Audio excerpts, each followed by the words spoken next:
like, share, and subscribe in our YouTube channel.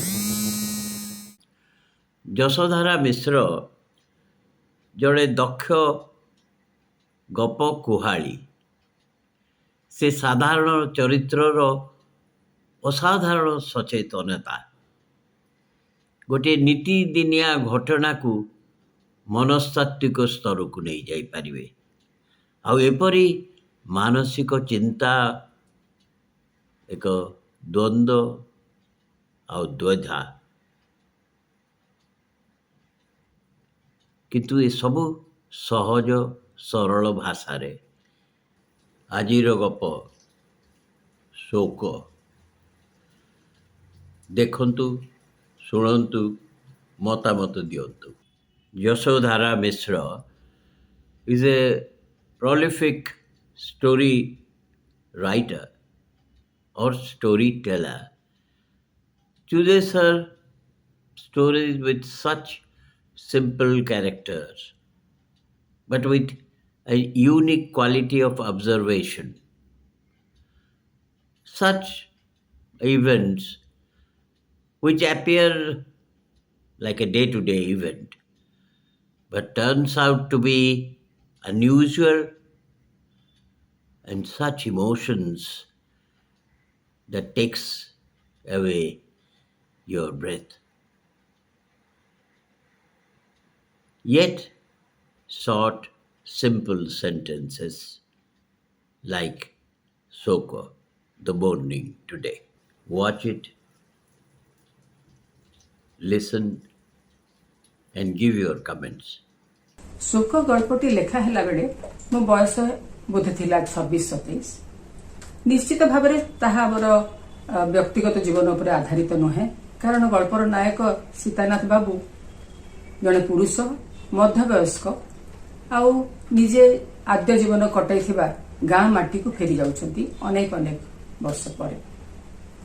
ଗଳ୍ପଟି ଯେତେବେଳେ ଲେଖା ହୁଏ ସେଥିରେ ଅନେକ ଘଟଣା, ଅନେକ ଚରିତ୍ର, ଅନୁଭବ, ପୁରୁଣା ଅନୁଭବ ଏବଂ ଛୋଟ ଛୋଟ ଅନେକ କଥା, ଚିନ୍ତା ତା ଭିତରକୁ ଆପେ ଚାଲି ଆସେ।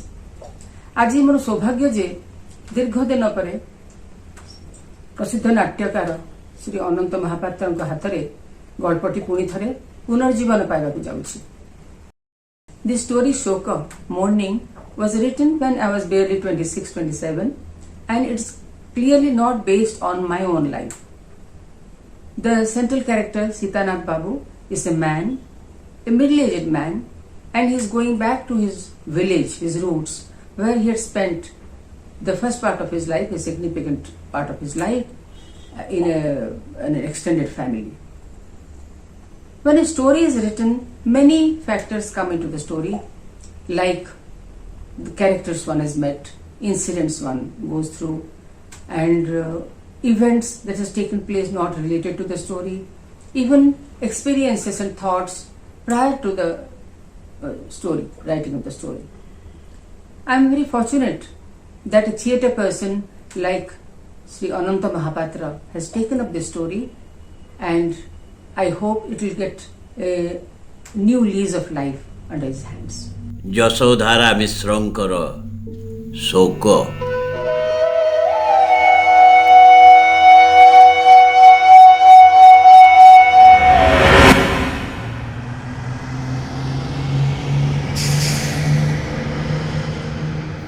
ସୀତାନାଥ ବସ୍ରୁ ଓହ୍ଲେଇଲେ, ଆଉ ବସ୍ ଧୂଳି ଉଡ଼େଇ ଚାଲିଯିବାର କେଇ କ୍ଷଣ ପର୍ଯ୍ୟନ୍ତ ଆଗକୁ ଅନେଇ ସେମିତି ଠିଆ ହେଇ ରହିଲେ। ତାପରେ ଚୁପଚାପ ବଢ଼ିଲେ ପକ୍କା ରାସ୍ତାରୁ ବାହାରି ଗଡ଼ି ଯାଇଥିବା ଧୂଳିଆ ସଡ଼କଟିରେ। ଭ୍ରୁ କୁଞ୍ଚାଇ ଓଠ ଚାପି ଭାବିନେଲେ, ହଁ, ମୁଁ 20 ବର୍ଷ ପରେ ଫେରିଛି ମୋ ଜନ୍ମ ମାଟିକୁ।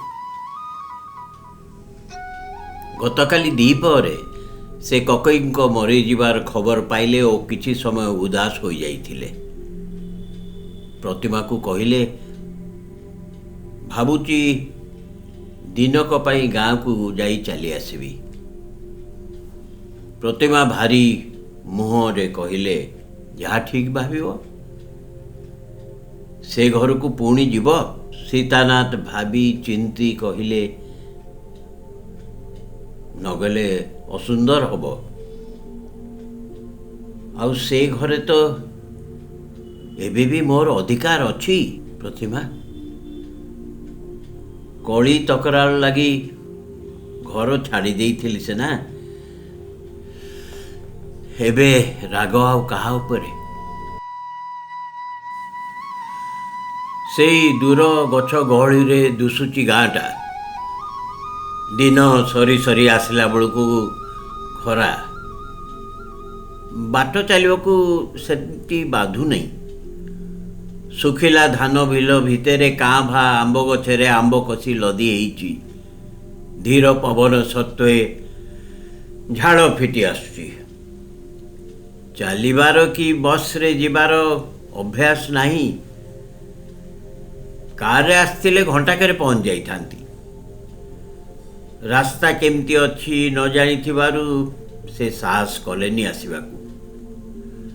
ଘରେ ସ୍ତ୍ରୀଙ୍କୁ ଆଶ୍ୱାସନା ଦେଇ ଆସିଛନ୍ତି, ବସ୍ରୁ ଓହ୍ଲେଇଲା ମାତ୍ରେ ରିକ୍ସା ସାଙ୍ଗେ ସାଙ୍ଗେ ମିଳିଯିବ ଓ ପରଦିନ ଉପରଓଳିକୁ ଫେରି ଆସିବେ। ସ୍ତ୍ରୀ ନୂଆ ବାହା ହେଇ ଗାଁକୁ ଆସିଥିଲେ ଥରେ କି ଦିଥର। ଆଉ ପୁଅ ଝିଅମାନେ ତାଙ୍କ ହେତୁ ପାଇବା ଦିନଠୁ ଗାଁ ଦେଖି ନାହାନ୍ତି କି ଆସିବାର ପ୍ରଶ୍ନ ଉଠୁନି। ସୀତାନାଥ ଗାଁ ଛାଡ଼ିଥିଲେ ବାପାଙ୍କ ଦଶା କାମ ପରେ। ଆଉ ଏ ଭୂଇଁ ମାଡ଼ିବେନି ବୋଲି ଶପଥ କରି। କକେଇ, ଯାହାଙ୍କୁ ବାପା ପୁଅ ପରି ପାଳିଥିଲେ, ସ୍ନେହ କରୁଥିଲେ, ସିଏ ବାପାଙ୍କ ଦଶା କାମ ନ ସରୁଣୁ ସବୁଯାକ ପୈତୃକ ସମ୍ପତ୍ତି ତାଙ୍କ ନିଜର ବୋଲି ଘୋଷଣା କରିଦେଲେ। ଖାଲି ଘୋଷଣା ନୁହେଁ, ବାପା 6 ମାସ ବିଛଣାରେ ପଡ଼ିଥିଲା ବେଳେ କାଗଜପତ୍ର ବି ସବୁ ବନ୍ଦୋବସ୍ତ କରିନେଲେ। ଗାଁ ଲୋକଙ୍କର ସେଥିରେ କିଛି କହିବାର କି କରିବାର ନଥିଲା।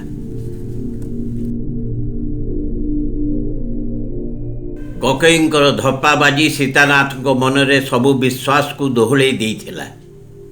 ଆଉ ଗାଁ ଲୋକେ ତାଙ୍କଠୁ ଏତେ ଦୂରରେ ବୋଲି ସେଇ ପ୍ରଥମ ଜାଣିଲେ। ବାସ୍ କଥାଟାକୁ ଆଉ କୋର୍ଟ କଚେରୀକୁ ନ ନେଇ ସେ ଗାଁ ଛାଡ଼ିଥିଲେ। ନିଜ ରକ୍ତର ଲୋକଙ୍କ ମନ ଯେଉଁଠି ଏତେ ଛୋଟ, ଆଉ ଗାଁ ଲୋକଙ୍କ ଅନ୍ୟର ଭଲମନ୍ଦ ପ୍ରତି ଏତେ ନିର୍ଲିପ୍ତ, ସେଠି ଜମି କେତେ ଏକର କି ଘର ଡିହ କେଇ ବଖରା ପାଇଁ ଲଢ଼ିବା ତାଙ୍କର ଦରକାର ନାହିଁ। ସହରରେ ଭଲ ଭାବରେ ଥଇଥାନ ହୋଇଗଲା ପରେ କ୍ରମେ କକେଇଙ୍କ ପ୍ରତି ରାଗ ବି ମନରୁ ଲିଭି ଲିଭି ଆସୁଥିଲା। ଛାଡ଼, ତାଙ୍କ ବିରାଟ ପରିବାରକୁ ଚାହିଁ ତାଙ୍କର ଅଛି ବା କ'ଣ? ସେଇ ଜମି କିଛି ଆଉ ଟାଉଟେରିଆ ମୁଣ୍ଡ ଖଣ୍ଡକ। ତେବେ ରାଗ ସିନା ଗଲା, ବିମୁଖ ମନଟାରେ ତ ଆଉ ସ୍ନେହ ଫୁଟିବା ସମ୍ଭବ ନୁହେଁ। ଆଉ ସେ ଗାଁ ମାଟି ମାଡ଼ି ନଥିଲେ। ଆଜି ପୁଣି ଫେରୁଛନ୍ତି। ଫେରୁନାହାନ୍ତି ଠିକ୍, ଆସିଛନ୍ତି କକେଇଙ୍କର ଦାହ କାମରେ ଯୋଗ ଦେବାକୁ ଦିନକ ପାଇଁ। କାଲି ବିପିନ ଠାରୁ ମରିବାର ଖବର ପାଇଲେ। ଆଗରୁ ଅବଶ୍ୟ ଅସୁସ୍ଥ ଥିଲେ ବୋଲି ଶୁଣିଥିଲେ। ଗାଁ ପାଖେଇ ଆସିଲା। ସେ ଅନୁଭବ କଲେ ଯେ ଏତେ ଦିନ ପରେ ବି ଗାଁର ଛୋଟ ଛୋଟ ନୀତିଦିନିଆ କଥା କାମ ତାଙ୍କର ବହୁତ ଆତ୍ମୀୟ ବୋଲି ମନେ ହେଲା। ଏଇ ଯେମିତି କୂଅ ଚାନ୍ଦିନୀ ଉପରେ ସ୍ତ୍ରୀଟିର ମୁଣ୍ଡରେ ମାଠିଆ ଥୋଇ ଆର ପାଣି ମାଠିଆକୁ ସନ୍ତର୍ପଣେ କାଖକୁ ଟେକି ନେଉଛି, ବା ଦୂରରୁ କିଏ ଜଣେ କାହାକୁ ଡାକୁଥିବାର ଲମ୍ବିଲା ସ୍ୱର। ଗାଁର ଚେହେରାରେ ଅଳ୍ପ ବହୁତ ପରିବର୍ତ୍ତନ ଘଟିଥିଲେ ବି ସେମିତି ନ ଚିହ୍ନିଲା ହେଲା ଭଳି ନୁହେଁ। ଗାଁ ଦାଣ୍ଡରେ ଚାଲିଲା ବେଳେ ସେ ମୁହଁ ଟେକି ଯିବା ଆସିବା ଲୋକଙ୍କୁ ନିରେଖି ଚାହିଁବାକୁ ଚେଷ୍ଟା କରିବାର ଆଗ୍ରହ ଅନୁଭବ କଲେ ନାହିଁ। ବରଂ ସେମିତି ଗମ୍ଭୀର ପାଦରେ ମୁହଁ ପୋତି ଚାଲିଲେ। ତାଙ୍କୁ ଚମକେଇ ଦେଇ ଘର ମୁହଁରେ ହଠାତ୍ ପହଞ୍ଚିଗଲା। ଘର ମୁହଁରେ ସେ ଠିଆ ହେଇ ରହିଗଲେ। ଅତି ଆପଣାର ତ ଏବେ ନୁହେଁ ଯେ ଗୋଡ଼ ଛାଏଁ ଛାଏଁ ଟାଣି ହେଇ ନେଇଯିବ ଘର ଭିତରକୁ। କକେଇଙ୍କ ବଡ଼ ପୁଅ ବିପିନ ଘର ଭିତରୁ ବାହାରି ଆସିଲା। ମାଇନର ସ୍କୁଲରେ ମାଷ୍ଟର। କାମରେ ଯେତେ ଥର ଭୁବନେଶ୍ୱର ଯାଇଛି ସେ ସଂକୋଚରେ ଦିନେ ଓଳିଏ ତାଙ୍କ ଘରେ ରହିଛି। ବିପିନ ସୀତାନାଥଙ୍କୁ ଦେଖି ଦଣ୍ଡେ ରହିଗଲା। ଆଖିକୁ ବୋଧେ ବିଶ୍ୱାସ କରିପାରିଲାନି। ମୁହଁରେ ଗଦଗଦ ହସଟିଏ ଫିଟି ନ ଆସୁଣୁ ସେ ଆତ୍ମସମ୍ବରଣ କଲା ଓ ଗୋଡ଼ ଛୁଇଁ ପ୍ରଣାମ କରି ହଠାତ୍ କର୍ତ୍ତବ୍ୟ ସଚେତନ ହେଲା ପରି କାନ୍ଧରୁ ଗାମୁଛାଟି ମୁହଁରେ ତାକୁ ଧରି ଧକେଇ କାନ୍ଦିଲା ପିତୃଶୋକରେ। ସୀତାନାଥ ତା ପାଖକୁ ଯାଇ ତା ପିଠିରେ ସାନ୍ତ୍ୱନାର ହାତ ଦେଲେ। ଚାହୁଁ ଚାହୁଁ ଘର ଯାକର ଲୋକ କୁଢ଼େଇ ହୋଇ ପଡ଼ିଲେ। ଚାପା ହଇଚଇ ସୃଷ୍ଟି ହେଲା। ଆଉ ତାପରେ ଖୋଲା କାନ୍ଦ ଆଉ ବାହୁନାର ସୁଅ ଛୁଟିଲା। ସୀତାନାଥ ତଳୁକୁ ମୁହଁ ପୋତି ରହିଗଲେ। ତାଙ୍କୁ ବାକ୍ରୁଦ୍ଧ ଲାଗୁଥିଲା। ଏତେ କାନ୍ଦରୋଳରେ କକେଇଙ୍କର 20 ବର୍ଷ ତଳର ହାଡ଼ୁଆ ଅଣ୍ଟା ଭିଡ଼ା ଚେହେରାଟି ଅନୁପସ୍ଥିତ ଅନୁଭବ କଲେ।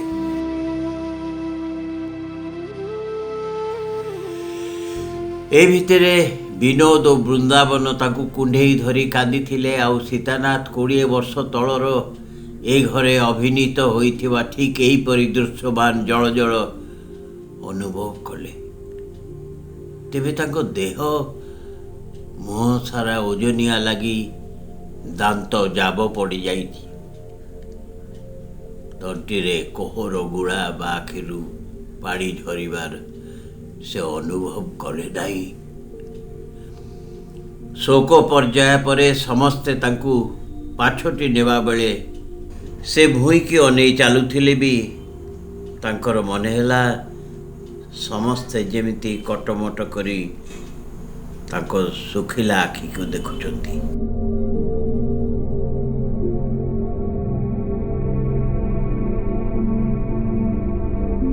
ହାତ ମୁହଁ ଧୋଇ ସାରି ବସି ନିଶ୍ୱାସ ନେଲା ବେଳେ ସେ ଭାବିଲେ ତାଙ୍କର ଯେଉଁ ଭିନ୍ନ ସାମାଜିକ ଗୋଷ୍ଠୀ ପଦବୀ ଜୀବନ ଏମାନେ ସେସବୁ ବୁଝିବେ ନାହିଁ। ତା ଛଡ଼ା କକେଇଙ୍କ ସାଙ୍ଗେ ତାଙ୍କର ତ ସେମିତି ସ୍ନେହର ସମ୍ପର୍କ ନଥିଲା। ତେଣୁ କେବଳ ବିଧି ରକ୍ଷା କରିବାକୁ କାନ୍ଦି ପାରୁନାହାନ୍ତି ବୋଲି ଲଜ୍ଜିତ ହେବାର କିଛି ନାହିଁ। ଅଣଓସାରିଆ ପିଣ୍ଡାଟିରେ ତାଙ୍କର ଖଟ ପଡ଼ିଥିଲା। ଏତେ ବ୍ୟସ୍ତତା ଭିତରେ ଦିନ କାଟିଥିବାରୁ କ୍ଳାନ୍ତି ସତ୍ତ୍ୱେ ତାଙ୍କ ଆଖିକୁ ନିଦ ଆସୁନଥିଲା। ସଞ୍ଜ ପହର ସାରା ବନ୍ଧୁ ବାନ୍ଧବ ଚିହ୍ନା ପରିଚୟଙ୍କ ଭେଟାଭେଟିରେ କଟିଥିଲା। ଖୁଡ଼ୀଙ୍କ କଥା ଭାବି ତାଙ୍କ ମନରେ ଆଗରୁ ସମବେଦନା ଜାତ ହେଇଥିଲା। ତାଙ୍କ ବିଧବା ବେଶ ଆଖିକୁ ଏତେ କଠୋର ଲାଗିବ ବୋଲି ସେ ଅନୁମାନ କରିପାରିନଥିଲେ। ପୂର୍ବର ସୁନ୍ଦରୀ ରଣଚଣ୍ଡୀ ଯେମିତି ଠିକ୍ ବିପରୀତ ରୋଲ୍ରେ ବୃଦ୍ଧାଟିର ଅଭିନୟ କରିବା ପାଇଁ ଷ୍ଟେଜ୍କୁ ବାହାରିଛନ୍ତି। ନିଜର ଅସହାୟତା ଓ ପତିଙ୍କ ସଦ୍ଗୁଣ ଗାଉ ଗାଉ କହିଲେ, କକେଇ ତମର ବର୍ଷେ କାଳ ବିଛଣାରେ ପଡ଼ି କେତେ ଖୋଜିଲେ ତମକୁ। ଖାଲି ବାର ବାର କହୁଥାନ୍ତି, ସୀତାନାଥ କ'ଣ ସତରେ ମୋତେ ଦେଖିବାକୁ ଥରେ ବି ଆସିବନି? ଆଉ କ'ଣ ଦେଖିବାକୁ ଆସିଲ? ଖାଲି କାନ୍ଦିଲେ ଆଉ କାନ୍ଦିଲେ।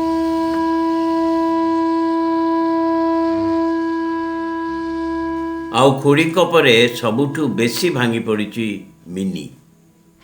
ତା ସ୍ୱାମୀ ପାଗଳ ହେଇ ଘର ଛାଡ଼ିଲା ପରଠୁ ସେ ଆସି ବାପ ଘରେ ରହିଲା, କୋଳରେ ପିଲାଟିକି ନେଇ। ଲେଖାଜୋଖା ମାଉସୀ ନିନି ବୋଉ ବି ଆସିଥିଲା। କହିଲେ, ତୋ ବାପ ଚାଲିଗଲା ଜାଣେ। ତୋ ବାପ ଗଲା ପରେ କକେଇ ଥିଲା ବାପ ପରି। ସୀତାନାଥଙ୍କୁ ମନେ ହେଲା କକେଇଙ୍କ ମୃତ୍ୟୁରେ ଯେମିତି ବିଦ୍ୱେଷର ପାଚିରିଟା ମିଳେଇ ଯାଉଛି ଶୂନ୍ୟରେ। ଅକାରଣ ଅଜବ ଗୋଟେ ଦୟା ଆସୁଛି। ବିଚରା ତ ଆଉ ନାହିଁ। ମରିଯାଇଥିବା ଲୋକର ତ କାହାର ହାନି ଲାଭରେ ଆଉ ହାତ ନାହିଁ। ତାର ସମ୍ପୂର୍ଣ୍ଣ ବଦଗୁଣତକ ଦେବତୁଲ୍ୟ ପାଲିଟି ଯିବାରେ କ୍ଷତି କ'ଣ? ତାଙ୍କର ବ୍ୟକ୍ତିତ୍ୱ ହିଁ ମିଳେଇ ଯାଉଛି ଧୀରେ ଧୀରେ। କ୍ରମେ କେବଳ କେତେ ଜଣଙ୍କ ମନରେ ଛାପ ରହିବ ଭିନ୍ନ ଭିନ୍ନ ଲୋକଙ୍କ ଯୋଗୁଁ ବିଭିନ୍ନ ରୂପରେ। ସୀତାନାଥ ଚିତ୍ ହୋଇ ଶୋଇ ଆକାଶକୁ ଚାହିଁଲେ। ଗାଁ ରାତିର ସିଲଟରେ କିଛି ପ୍ରାୟ ପରିବର୍ତ୍ତନ ହୋଇନାହିଁ। ସେଇ ପାତାଳ ଅନ୍ଧାର ଭିତରେ ସେ ନିଜକୁ ସାମ୍ନା କଲେ।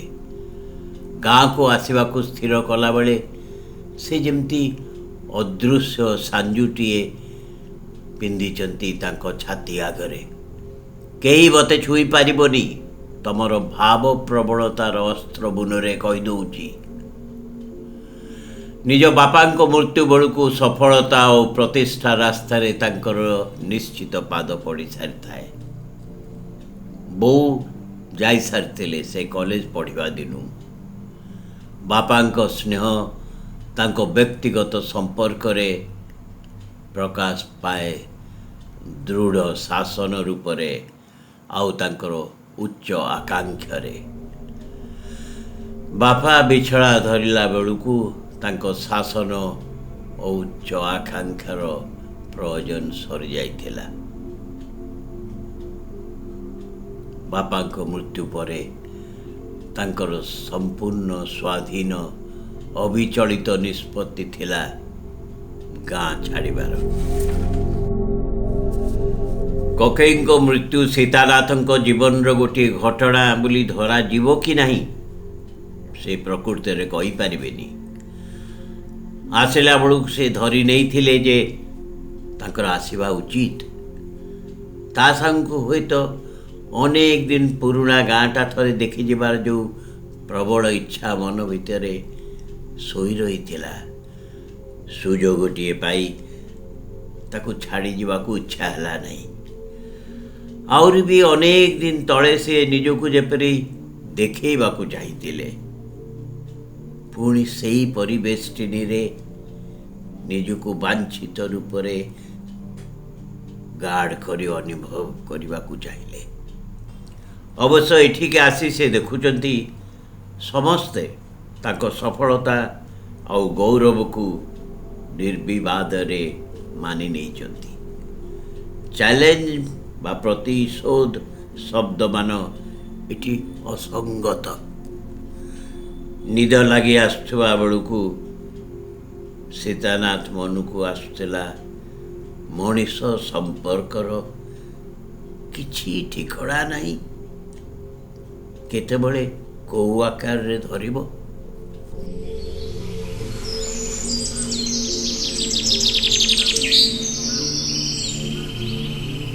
ସକାଳୁ ଉଠିଲା ପରେ ଜଣେ କିଏ ତାଙ୍କ ପାଖକୁ ପାଣି ଢାଳେ ଦାନ୍ତ କାଠିଟିଏ ଆଣିଦେଲା। ଦାନ୍ତ କାଠି ଚୋବେଇବା ଅଭ୍ୟାସ ଚାଲି ଯାଇଥିଲେ ବି ତାଙ୍କୁ ଲାଗିଲା ଯେ ଗୋଟାଏ ରାତିର ରହଣି ପରେ ସେ ପ୍ରାୟ ବିନା ଚେଷ୍ଟାରେ ଗାଁ ଜୀବନ ସହିତ ଖାପି ହେଇଯାଉଛନ୍ତି। ଜଳଖିଆ ପରେ ଖବରକାଗଜ ପଢ଼ିବାର ସବୁଦିନ ପରି ଆଗ୍ରହ ତାଙ୍କର ନଥିଲା। ମଝିରେ ମଝିରେ ଛାପା ଅକ୍ଷର ଉପରେ ଆଖି ବୁଲୁ ବୁଲୁ ସେ କେବଳ ଲକ୍ଷ୍ୟ କରୁଥିଲେ ଚାରିଆଡ଼େ ଅର୍ଥହୀନ ଯୁକ୍ତିହୀନ ବ୍ୟସ୍ତତା ଆଉ ରହି ରହି ସ୍ୱଚ୍ଛନ୍ଦ ଶୋକ ବିଳାସ। ଆଜି ଦିନ 4ଟାରେ ବସ୍ରେ ସେ ଫେରିଯିବେ। ଯିବାବେଳେ ପାଖେଇ ଆସିଲା ବେଳକୁ ଅନେକ ଦିନୁ ଉପୁଡ଼ି ଯାଇଥିବା ଚେରମାନ ଯେମିତି ତାଙ୍କର ମାଟି ଛୁଇଁ ଆସୁଛି, ଗୋଡ଼ ପାଖେ ଲଟେଇ ହେଇଯାଉଛନ୍ତି ପରିଚିତ ଘାସ ଲତା। ବିନି ବୋଉ ମାଉସୀ କୁଆଡ଼ୁ ଆସି ତାଙ୍କଠୁ ଅଳ୍ପ ଦୂର ଛାଡ଼ି ବସି କହିଲା, ଏକୁଟିଆ ବସି କାଗଜ ପଢ଼ୁଛୁ? ତତେ ଏଠି ଏକୁଟିଆ ଲାଗୁଥିବ, ଭାରି ଅଡ଼ୁଆ ଲାଗୁଥିବ ନୁହେଁ? ଟିକେ ପାଖକୁ ଘୁଞ୍ଚି ଆସି ଧୀର ସାଇଁ ସାଇଁ ଗଳାରେ କହିଲା, ଯାହା ହଉ ଆସିଲୁ ସେତିକି ବଡ଼ କଥା। ସେଥିରେ ତ କକେଇ ଶାନ୍ତି ପାଇବ। ବର୍ଷେ କାଳ ବିଛଣାରେ ପଡ଼ି କମ୍ କଲବଲ ହେଲା, ପୁଅ ବୋହୂ କିଏ ପଚାରିଲେ? ତାପରେ ଆହୁରି ଫୁସଫୁସ ହେଇ କହିଲା, ତତେ ତୋ ପୈତୃକ ସମ୍ପତ୍ତିରୁ ବି କାଣି ଚାଇ ଦେଲାନି, ସେଥିରେ ଯୋଉ ପାପ ଅର୍ଜିଲା। ସୀତାନାଥ ବୁଢ଼ୀ ମୁହଁକୁ ଅନେଇଲେ। ନିତାନ୍ତ ବ୍ୟକ୍ତିଗତ କଥାଟିରେ ମତାମତ ଜାଣିଲା ପରି ପଚାରିଲେ, ମୋ ପ୍ରତି କକେଇ ସତରେ ଅନ୍ୟାୟ କଲେ ନୁହେଁ ମାଉସୀ? ହେଲେ ଗୋଟେ କଥା ମନକୁ ଆସୁଛି, କ'ଣ ଜାଣୁ? କକେଇଙ୍କୁ ଅନ୍ୟ ଉପାୟ ଦିଶି ନଥିବ। ମୁଁ ଭାବୁଛି ତାଙ୍କ ପିଲାଛୁଆଙ୍କୁ ପାଳିବା ଲାଗି ବୋଧେ ସେ ଦେଖିଲେ ମୁଁ ଭଲରେ ଚଳୁଛି, ତେଣୁ ସିଏ ଯାହା କଲେ ସେ କ'ଣ ସତରେ ପାପରେ ଯିବେ? ବୁଢ଼ୀ ସାଙ୍ଗେ ସାଙ୍ଗେ ମୁଣ୍ଡ ଟୁଙ୍ଗାରି କହିଲା, ତା ସତ ବାପା। ସୀତାନାଥ ପୁଣି ନିଜକୁ ବୁଝେଇଲା ପରି କହିଲେ, ଏଇ ଗାଁରେ ସମ୍ପତ୍ତି ଟିକେ କ'ଣ ହେଇଥାନ୍ତା ମୋର, ଦେଖା ଚାହାଁ କରିପାରିଥାନ୍ତି। ବୁଢ଼ୀ କହିଲା, ହଁ ନୁହଁ ଆଉ କ'ଣ? ତୋର ଏବେ ଠାକୁର କୋଉ ଅଭାବ ରଖିଛନ୍ତି କି? ସୀତାନାଥ ବାହାରି ପଡ଼ିଲେ। ଆଟାଚି ଆଉ ଛତା ଧରି ବିନୋଦ ଓ ବିପିନ ବାହାରିଲେ ବସ୍ଷ୍ଟାଣ୍ଡ ଯାକେ ବାଟେଇ ଦେବା ଲାଗି। ମୁହଁରେ ସମସ୍ତେ ଆଉ ଦିନେ ରହ ରହ କହୁଥିଲେ ବି କାହାରି ଭରସା ନଥିଲା ଯେ ସେ ମତରେ ଆହୁରି ରହିବେ। ଖୁଡ଼ୀଙ୍କୁ ପ୍ରଣାମ କଲେ, ଆଉ ଖୁଡ଼ୀ କାନ୍ଥକୁ ମୁଣ୍ଡ ଲଗାଇ ବାହୁନି ଉଠିଲେ। ଚାରିଆଡ଼ୁ ବହୁବିଧ କାନ୍ଦର ପେଡ଼ିଟିଏ ପୁଣି ଖୋଲିଗଲା। ସୀତାନାଥ ବେକ ନୁଆଇ ଠିଆ ହୋଇ ରହିଲେ। ସତେ ଯେମିତି ସେ ଘରର କାଠ ଖମ୍ବରୁ ଗୋଟିଏ। ତେବେ ବେଶୀ ସମୟ ଏ ଦୃଶ୍ୟକୁ ଲମ୍ବିବାକୁ ନ ଦେଇ ସେ ଦାଣ୍ଡ ଆଡ଼କୁ ବାହାରିଲେ। କହିଲେ, ଯାଉଛି ଖୁଡ଼ୀ। ଖୁଡ଼ୀ କାନି ମେଞ୍ଚା କରୁ ମୁହଁ ଟେକି ନାକ କାନ୍ଦୁରା ସ୍ୱରରେ କହିଲେ, ଆସୁଥିବ ସୀତାନାଥ। କଥା ପଦକରେ କି ମନର ଦମ୍ଭରେ କ'ଣ ମାୟା ମମତା ସବୁ କାଟି ହେଇଯାଏ।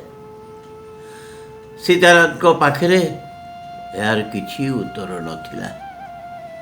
ବାହାରି ଗଲା ବେଳକୁ ମିନି କୋଳର ପିଲାଟିକି ତଳେ ବସେଇ ଦେଇ କହିଲା, ଆମକୁ ପର କରିଦେବନି ଭାଇନା, ତମେ ଥିବା ଯାକେ ଆମକୁ ଛେଉଣ୍ଡ ପରି ଲାଗିବନି।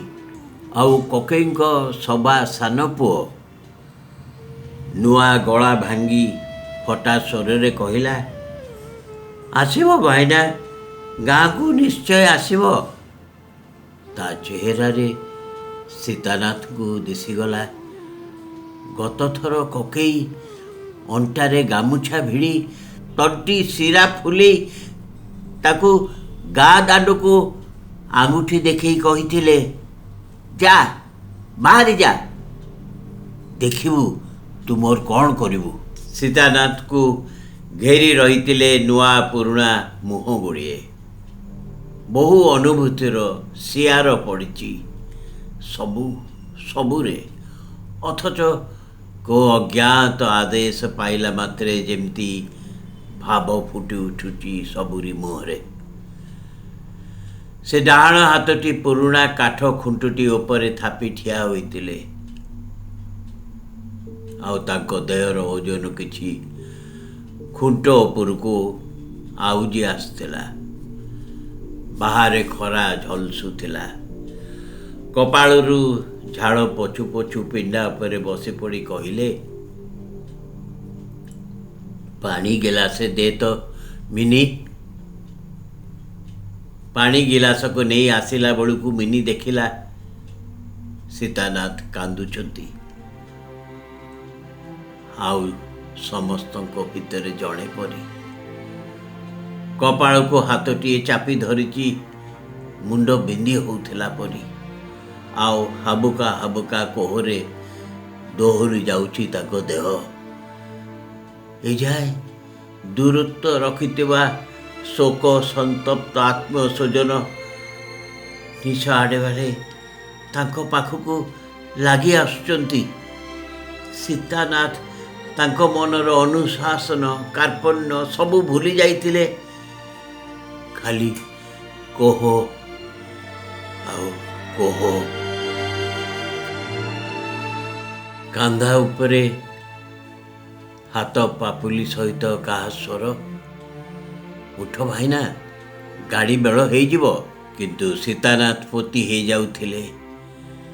ଏଯାଏ ନିରାପଦରେ ଥାକ ମରା ଯାଇଥିବା ଅନୁଭୂତି ସବୁର ଅଚାନକ ଭୁଷୁଡ଼ା ବାଲି ଗଦା ତଳେ ସମର୍ପି ହେଇଯାଉଥିଲେ।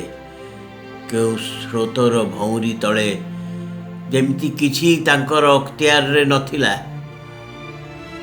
କେତେବେଳ ଧରି ମୁଣ୍ଡ ପୋତିଲା ପରେ କିନ୍ତୁ ମୁଣ୍ଡ ଉପର ଦେଇ ପର୍ବତ ପ୍ରମାଣ ଲହଡ଼ିମାନ ଚାଲିଗଲା ଓ ସୀତାନାଥ ମୁଣ୍ଡ ଭିତରୁ କୁହୁଡ଼ି ସଫା ହେଇ ଆସିଲା।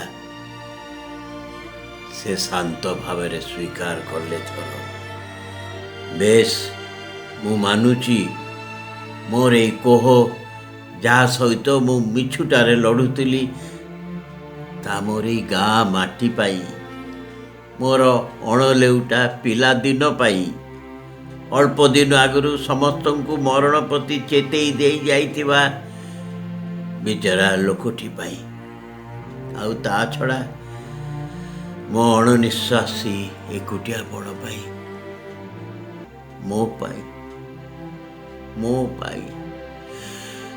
ମୋରି ପାଇଁ।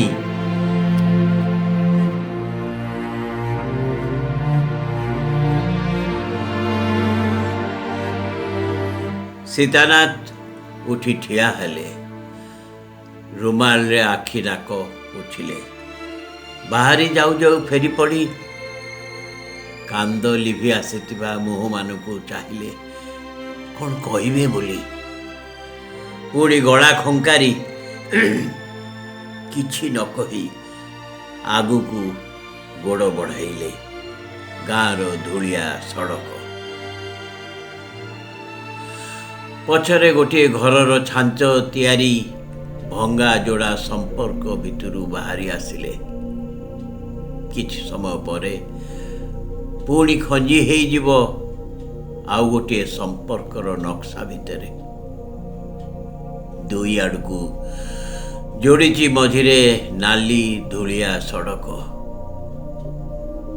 ହଁ, ସେ ନିଜେ ତଳକୁ ନିମଗ୍ନ ହେଇ ଚାହିଁଲା ବେଳକୁ ଦିଶୁଛି ପାଦ ଚାଲୁଛି ଆପେ ଆପେ। ଜାଣି ହେଉନେଇ ଗୋଡ଼ ସଡ଼କର ନା ତାଙ୍କ ନିଜର। ହାତ ବଢ଼େଇଲେ ଛୁଇଁ ହେବ ନିଜ ମୁଣ୍ଡ, ଜାମା, ପେଣ୍ଟ, ତେଲିଆ ଖୁଣ୍ଟ, ସ୍ତ୍ରୀ ପିଲାଙ୍କ ନିଶ୍ଚିତ ଆଶ୍ୱାସ। କିନ୍ତୁ ସଡ଼କରେ ଚାଲୁଥିବା ଏ ଦେହ ପାଦ ତଳୁ ଧୂଳି ଉଠି ନାକରେ ବାଜୁଥିବ ଶୁଖିଲା ଗନ୍ଧ ଏସବୁ ଅତି ନିଜସ୍ୱ ଆଉ କାହାରି ନୁହେଁ। ଭାଇନା ବସ୍ ଆସିଗଲା। ବିପିନର ଉଦ୍ବିଗ୍ନ ସ୍ୱରରେ ସେ ଶୁଣିଲେ। ବିପିନ ବସ୍କୁ ଦେଖେଇ ଦୌଡ଼ିବାକୁ ଆରମ୍ଭ କରିଦେଇଥିଲା। ଆଉ ପାଟି କରି କହିଲା ପଛକୁ ଚାହିଁ, ଭାଇନା ଟିକେ ଶୀଘ୍ର ଆସ। ସୀତାନାଥ ଧଇଁ ସଇଁ ହୋଇ ଖଣ୍ଡି ଦୌଡ଼ା ଦଉଥିଲେ।